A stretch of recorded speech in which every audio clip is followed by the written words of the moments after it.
Bloomberg Audio Studios. Podcasts, radio, news. You're listening to Bloomberg Businessweek with Massar and Tim Stenovec on Bloomberg Radio. Bouncing in the club where the heat is on all night on the beach till the break of dawn. I'm going to Miami. Welcome to Miami. Well, back in February, last time she was on with us, she said she had some news about her next move that she wasn't quite ready to share. Well, now she's ready. We've got back with us the former CEO of Celebrity Cruises, Lisa Lutoff-Perlo. She's the one who went from selling cruises door to door to becoming the CEO of the company, all detailed in her book, Making Waves, A Woman's Rise to the Top Using Smarts, Heart, and Courage. Now, Lisa Lutoff-Perlo is taking over as CEO of World Cup Miami. She joins us now from Fort Lauderdale. Lisa, how are you? I'm great, Tim and Carol. So nice to be back with you. How are you? We're doing well. Congratulations. You had kind of given us a hint you would have some news. So we're so glad that you're back. Well, congratulations. Tell us about World Cup Miami and being named CEO and kind of how it came together and why you wanted to do it. Yeah, well, that's the last question. Is probably the most interesting, right, Carol? Yeah. The World Cup is coming. The Men's World Cup is coming to North America in 2026. Probably most people already know that. In the United States, there are 11 cities that will be hosting matches and the final. New York has the final. Miami is one of the cities. We were awarded 7 matches. And one day, just out of the blue, I got a text from a woman that I know. I met under different circumstances, and she texted me and said, "Got a minute?" And had no idea why she was asking that. And I said, "For you, of course." She called me and talked to me about this. And I wasn't sure that I really wanted to jump in. And what was the trepidation? I was just stepping away after a crazy career and working really hard and being so busy. And I knew I wanted to do some things. I just wasn't sure I wanted to take on something so big.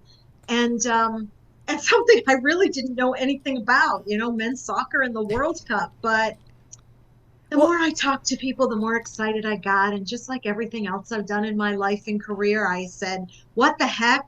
I'm a lifelong learner. I'll figure it out. And here I am. I was going to say, it kind of sounds like your path to becoming CEO at Celebrity, which was, taking advantage of the opportunities that I don't want to say were given to you, but that you had earned. There was a reason people were asking you to do these things, going from, essentially a salesperson all the way up to CEO. Sure. And there was a reason that she reached out to me, and because she was in a meeting. Here's how the story went. She was in a meeting, and she's representing a big stakeholder in the Miami World Cup. And they were describing the attributes of the ideal CEO that they wanted to run it. And she said every time they mentioned an attribute, which one of them was actually being a CEO, she said my name kept popping into her head, and she just had to reach out to me to do this. And as I've learned, as I've gone through this, I realized that understanding and knowing soccer isn't what they were looking for. They were looking for someone who ran a serious business, because this is a serious business. Someone who could bring communities together. And there's no more bringing of communities better than the cruise industry. Collaborating, because we have to collaborate across many different cities and counties to pull this off. And running extraordinary events, and guest experiences, which I did, and also really challenging logistical issues that you have to deal with. And, we're going to have 600,000 to 1 million visitors in South Florida during those 5 weeks. So those were all the reasons that I think I was on their list and why they chose me. Well, wait, so how quickly did you say yes? After some trepidation, how quickly did you say, yeah, I'm on it? It took me a little while. First of all, it was a long process. As you probably know, as these things go. The more people I talked to, though, the more excited I got about it. Listen, this is historic. This has never been done before. It's the biggest World Cup in the history of the World Cup. There are 48 teams, 104 matches, 3 different countries. This is big. The world stops when the World Cup happens. I thought about all the people I was going to meet and all the opportunities that I was going to be a part of that are historic and that have never happened to me before. And it's a 2-year gig. So I'm like, all right, you can do this. You can sign up for this. And it has a beginning, it has an end. So I'm in. You're so real. And I got to ask you, did you I don't know, binge on Ted Lasso? Did you do a lot of Googling online since this wasn't necessarily something you were so familiar with? What did you do to kind of be like, yeah, this is kind of cool? Well, first of all, Carol, I have binged on Ted Lasso probably We all did. 3 times for all 3 seasons, right? Fair. The greatest show ever. And so, sure. And listen, I'm in Miami. We've got Messi. We've got Beckham. This is the soccer capital, the football capital of the United States. It's the gateway to Latin America. Miami is a sexy, wonderful city. Everyone wants to be here. So there were so many great things about it. It's not going to be easy, but nothing in my career has been. But I just thought about how cool and exciting this was going to be. Yeah. And my husband is a huge soccer fan, loves soccer, loves the World Cup. And I worked with 20,000 crew members from all over the world who all played football. That was their sport, and that's what they loved. So I do have an affection for the sport, even though I don't know a lot about it. Well, and my understanding, you really kind of lay it out really well why it does make sense for you to be doing this. My understanding is that this is going to bring in more visitors than the Super Bowl. So it's a lot, right? This is just massive. We all know it. I just remember when it's going on, like it doesn't matter what company you're at, there's like viewing rooms because everybody is watching it. So tell us a little bit about like how you're thinking about how do you put your own spin on it, your own mark on it? Well, we're in the planning stages of that right now. So, I have 2 ambitions as the CEO of the FIFA 2026 Miami World Cup. One is to be the envy of every other city in North America that's hosting these matches.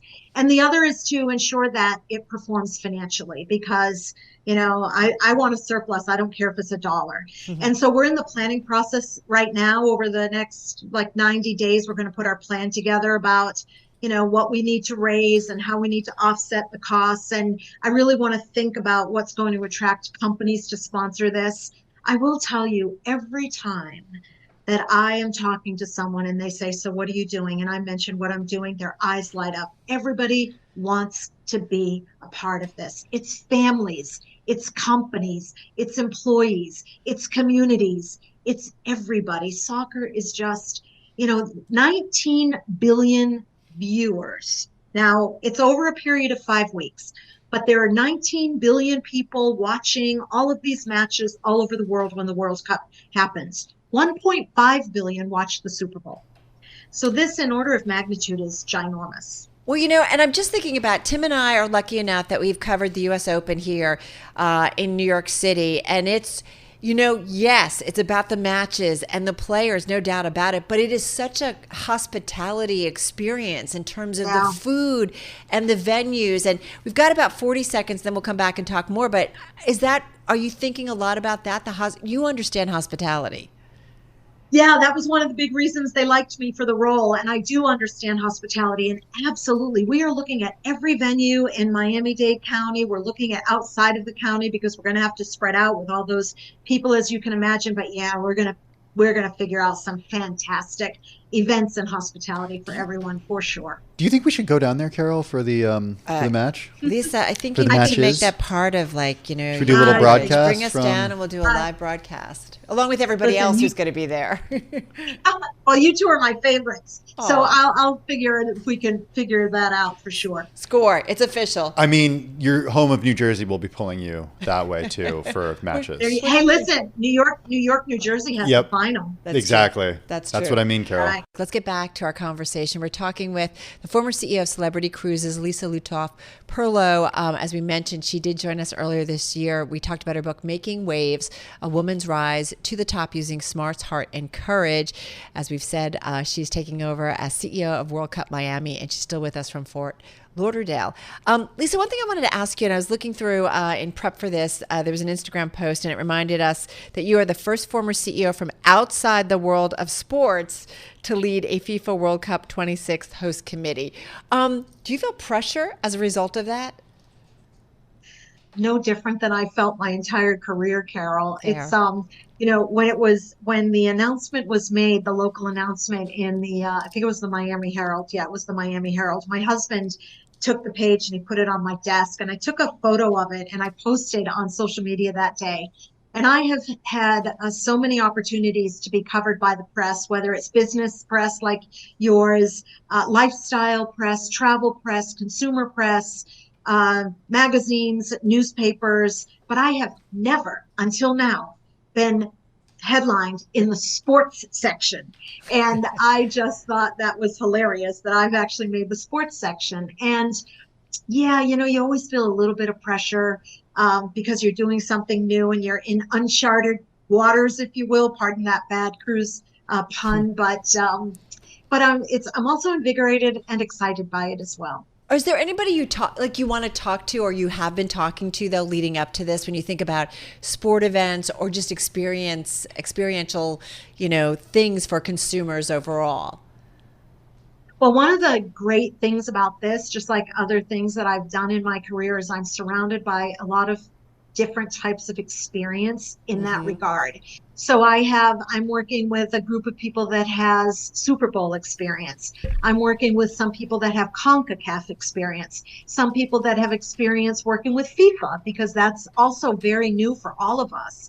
And the subtitle of my book is A Woman's Rise to the Top Using Smarts, Heart, and Courage. And I think part of being smart is surrounding yourself with people who have different and more experience than you do in certain ways. So they add a tremendous amount of value. And I hope that I, in turn, add a tremendous amount of value as well. So it's a good team.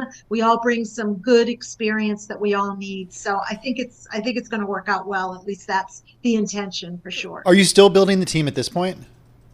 Yes, I am.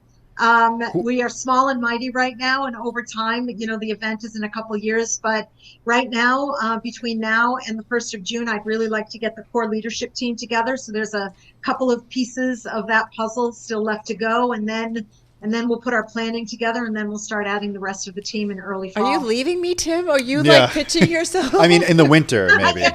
Yeah, I could go down there in the winter. Send me a note. Yeah, private message me, Tim. Sounds good. Hey, so is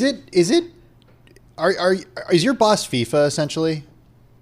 No. Well, listen, all of our host city bosses FIFA, and there are a lot of restrictions. There are a lot of things that we have to follow. There are a lot of FIFA rules. This is a FIFA event in the city of Miami, New York, New Jersey, Kansas City, Seattle, all of the different cities.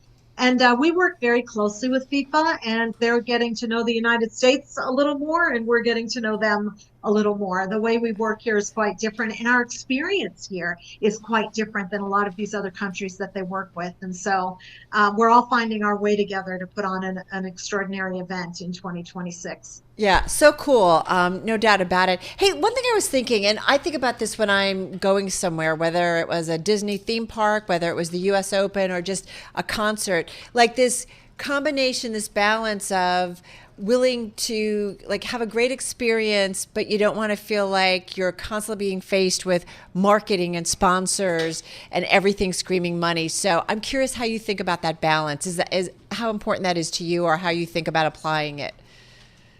Well, listen, every experience is going to have a branding component. That's just the way it is, because these people are paying the bill. But it doesn't have to be obnoxious. It doesn't have to be in your face. And if you're providing a great experience and a brand is associated with that, then you only would hope that people would have a really strong and good and positive feeling about that brand. So that's always something that's a delicate balance. I always feel like if people are having a lot of fun, then and they are enjoying the experience, just like I said in the cruise industry, then they're going to want to spend money, and they're not going to be opposed to the fact that there's a company that's associated with the experience that they're having. So we'll make sure that experience above all else, but that brands get the recognition they deserve for the investment that they're going to make. All right, got to ask you, any fun players you've been able to talk to kind of pick their brain about stuff? Not yet, but I can't wait to meet Lionel Messi. Very, very cool. And David Beckham, two great players right here in my backyard.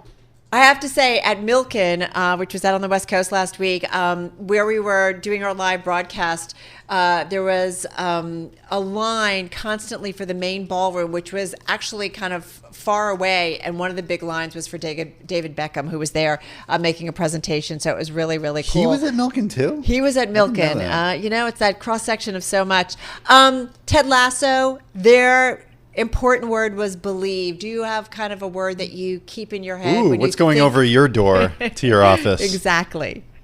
Okay, well, funny enough, Carol and Tim, over the door in my home office is the Ted Lasso belief sign. No. Yes. I love yes. Yes. And it's because I believe that I can do this, and I believe it's going to be fantastic. And there's a saying, whether you think you can or can't, you're right. And I believe I can. Well, listen, we wish you good luck and looking forward to hearing the plans as they roll out, and just looking forward to what you are going to be doing for the next couple of years. I wanted to ask you then what's next, but I feel like I'm going to give you a break and not go there, at least not yet, because you got a lot ahead of you. We believe in you, and really fun to have you back with us. So good luck with everything, and look forward to continuing the conversation. Be well. Thank you. Thank you, Carol. Thank you, Tim. Always great being with you. Ciao. All right. Take care. Lisa Lutoff-Perlo, of course, as we said, former CEO of Celebrity Cruises, now the CEO of World Cup Miami, just taking that over.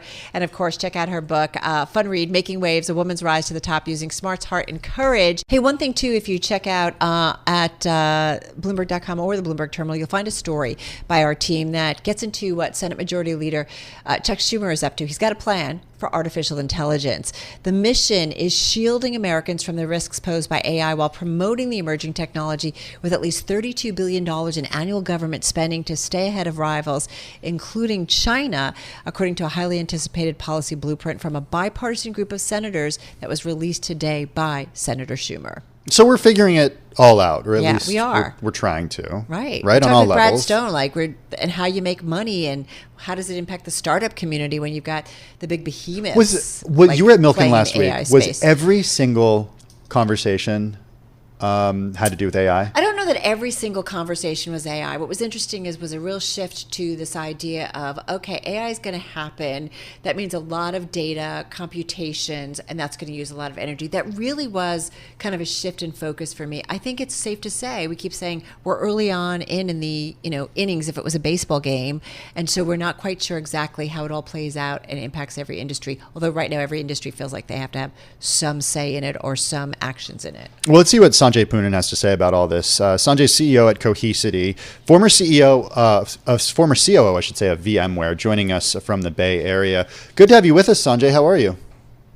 Great. Thanks for having me, Tim and Carol, on your show. Nice good to see you again. How do you see all this? Because we check in with you every few months, and it seems like since last time we spoke with you in the fall, the idea of this sort of new layer of technology, this new element, AI that is, just being sort of put over everything that's out there right now. There aren't AI companies necessarily. It's like every company has to sort of latch onto this. How are you seeing it from your perch over at Cohesity? Yeah, Tim, I think you're absolutely right. Since we last talked, obviously we announced our big transaction of a deal to acquire Veritas, but in AI, it's been brewing. I did my computer science work in analytics, and at that time, predictive systems. I would not have ever thought that this whole move to generative AI, it's probably the most fundamental technology shift I've ever seen in my 25, 30 years in the tech industry. We got on very early on into the ways in which generative AI could work to our benefit, which we're kind of a data security company, and generative AI lets us search large forms of unstructured data. You could have millions of PDFs and you can summarize it. NVIDIA came to us last year, was very intrigued by the technology, and not just decided to partner us, but also invest in us. And at the March keynote of Jensen, he's the Da Vinci, I think, of this space right now. He talked about it. So I think this is really revolutionizing. I think you have to sort of separate a lot of the hype from the actual substance. But when you can actually turn much of this technology to a productivity enabler, Tim, this is amazing technology. Well, so how does it impact our world then if it's so amazing? Like that's, I think, the thing we're trying to figure it out. Like what does it really mean in our day-to-day operations, either at work, at home, and play? I think it really depends by the use case. If you look at the analogy I like to give as an example is spell check in the early days of a word processor. There was fear as to what it would do, but in the old days before you wrote documents, you may have had somebody else proofread it. A lot of that, whether it's spell checking or grammar checking, a standard word processor, whether it's Microsoft Office or Google Docs, does for you. And I think the basis of generative AI, ChatGPT, any of these co-pilots they're the world's best summarization tool. And if you could have something summarize a vast amount of data, summarize Leo Tolstoy for me in a half page, that idea of summarization or a first draft is going to help everybody be more productive. So I actually view this not as a technology that's going to take jobs away. It's going to make us enormously more productive. Now, it will allow jobs to move up the stack. But, my value add in writing documents shouldn't be spell checking, grammar checking. It should be the ideas that come out of that, and hopefully grammar checking and spell. Same way here. If summarization of large amount of data makes me more productive, I can go do a lot of other tasks. So this is going to be a debate we have to work through. Now, there is another side of generative AI that could have negative impacts that we have to watch. And that's where this notion of responsible AI allows you not to be able to summarize and search things that are going to have a destructive effect on humanity. I also do wonder, okay, so it makes us more productive. Does it make us stupider? And I say that because, more and more. I think it's a really good question. I just think about the things like I write a sentence and it completes it for me. It's like I don't even need to think and have a complete thought. And does it help me? Does it make me write faster and more productive? Yes. Am I sometimes blown away that how did you know that's where I wanted to go? And I understand how it all works. But I just do wonder how much of kind of thought is being taken away from us. Carol, you have an interesting question. I'm helping my daughter apply for college next year. And in one of the college prep classes, her counselor said, please don't use generative AI to write your application because I know when you're doing it. And some people then do it for the last paragraph. We've got to help our young, this is especially a question, especially apt for and that's terrible that we need to even say that because that's the whole idea of a college essay is to kind of get in your head and get an idea of who you are. I think for the education sector, this is a very important, profound question you're asking. Where do we allow? And it's the same question that existed in maybe third or fourth or fifth grade math, where you decided this is the stage where someone can use a calculator. They had to learn how to add, get the basics. But at some point in time, is our value add knowing how to add 3.45627 plus 4.32? No, I mean, it's lots of decimals. You got the point. You can use a calculator now. But maybe that happened in 8th, 9th, or 10th grade. I think the same thing should apply to the way in which schools, universities think about how they're going to use generative AI. And this is something we have to sort through as a society. It has profound impact on our young people. But Sanjay, it's not even schools. Like I think about it, I love my job because every day I'm kind of paid to research people, read their work, do my own research. And how cool is that I'm still kind of learning as an individual. And I do just get a little nervous about whether or not that learning curve later in our world gets taken away. But Carol, what I would suggest to you is the following. Let's just say Tim and you, before I came on the show, could ask ChatGPT, okay, I mean, I've studied a little bit of literature. Yeah. What would you want me to Sanjay Poonen? Now, that's not going to be the only thing, but that's a good first start. You might augment your research with going a little deeper. And if someone gave me a first good start into your job, you're talking to some of the best people in the world. So I think that's the way we got to think about this. It has to be viewed as a first start. It's not replacing human ingenuity. You'll never get ChatGPT or the co-pilots to define a musical, composition that will be as good or better than Mozart or Beethoven. That creativity is always going to have a musician on the side. So I think this is something. Are you so sure about that? Well, I'm not so sure, but I hope the genome of creativity thrives and it doesn't replace that thing. But it hopefully makes us get better at doing some of the things and make some of the mundane jobs go away. And that's how we've been viewing it at Cohesity. Is there's a lot of our, hundreds of exabytes that sit on our platform. We want people to be able to extract value out of data is the new gold. And that's generative AI helps our customers get enormous value out of it. And I will say, in terms of healthcare, I think there are people who are saying that it's going to help advance healthcare and either coming up with drug new molecules discovery. or drug discovery. So. Right. Drug discovery. Yeah. And much of the future of drug discovery is large amount of genome sequencing with the AI algorithms. And if it can save lives, absolutely. It's the same way that, medical research has helped us get various different forms of vaccines and so on. I think AI technologies, more than just generative AI, is going to have a profound impact on those areas of our livelihood. I'm still waiting for the dishwasher machine. That's all I want. Not the dishwasher, but like an actual person, humanoid robot to come. Amika? Yeah, do all those things. The robot. That, Well, think about the robot that does the vacuuming, right? What's that technology? Roomba. Roomba, yeah. Yeah, there you go, right? So it's a matter of time. I mean, that many of these tasks, make us more productive at home. I think predictive maintenance, I mean, the more that you can know that something in your car or fridge is about to break down because it's detecting things that are, We got to run, but I always love our conversations, love how you think and where we get to go with you. So thank you so much for that. Sanjay Poonen, CEO at Cohesity, joining us here right on Bloomberg Businessweek.